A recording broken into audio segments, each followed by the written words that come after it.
The Kamala bubble bursting. This is part of a long-standing trend of young black men moving away from the Democratic Party. Identity politics backfiring on Democrats. And it never fits quite right. Never fits quite right. The incidents were limited to a handful of apartment complexes. Do you hear yourself? Only a handful of apartment complexes in America were taken over by Venezuelan gangs, and Donald Trump is the problem? What the heck is happening to the media? I'm going to stop you. Plus, they want to cancel Columbus. They want to cancel you. We're in the cancel culture, so, it is what it is.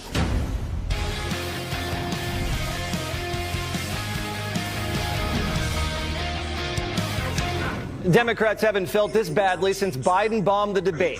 The party is leaking like crazy. Anxiety, despair is the mood in Washington. The Harris campaign is stuck in the mud. And behind the scenes, Democrats are worried she's stalled and her so-called lead has evaporated. Vice President Kamala Harris had a 5-point lead in our last poll taken a month ago, right after the debate. That lead has all but evaporated, Willie. Take a look at this new head-to-head matchup. 48% to 48%. That is what we call a deadlocked race. At this point in the election, Hillary was up 7. Biden was up 9. The betting markets have Trump's chance of winning is better than 50-50. And the battlegrounds are all tied up. So if the polls are as wrong as they usually are, we could know the winner on election night. Democrats are jittery. Trump's numbers are historic. And the bottom line is this. At this particular hour, if you believe the polling, Donald Trump's going to put up the best performance with black voters since Richard Nixon back in 1960. Not 68, since 1960. That's 64 years ago. Among Hispanic voters, Donald Trump's going to put up the best performance for Republicans since 2004 and George W. Bush. The media is preparing for the worst.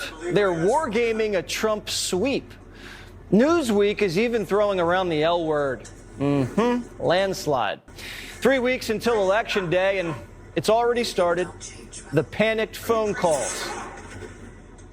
Concern in Wilmington and greater concern amongst Democratic elected officials who I hear from daily, asking me what I know, because they know I know some stuff, and telling me explicitly and through their questions, they are worried, okay?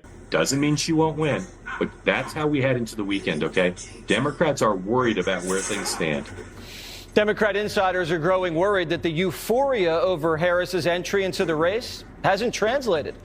They say she hasn't given voters enough reason to vote for her, and she's feeling the pressure. Barack sent her on a media blitz, and she said she was no different than Biden. And now the Harris campaign is changing strategies again. After snubbing the Fox debate, now Kamala is going to be sitting down with Bret Baier this Wednesday. All week, Kamala is going to be playing defense. She'll be campaigning only in Pennsylvania, Wisconsin, and Michigan. Her map is shrinking, but she claims she has faith. It is easy in these moments of crisis to question our faith, to sometimes lose our faith for a moment, because what we see is so hard to see that we lose faith or a vision of those things we cannot see but must know. I don't know what she just said. So after calling on the Messiah to scold wavering black men, Democrats are letting loose the comeback kid. But there's one problem.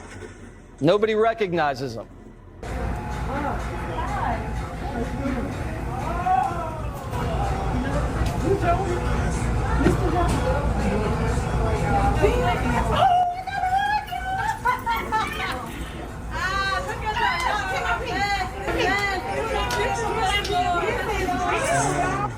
All white guys look alike, I know.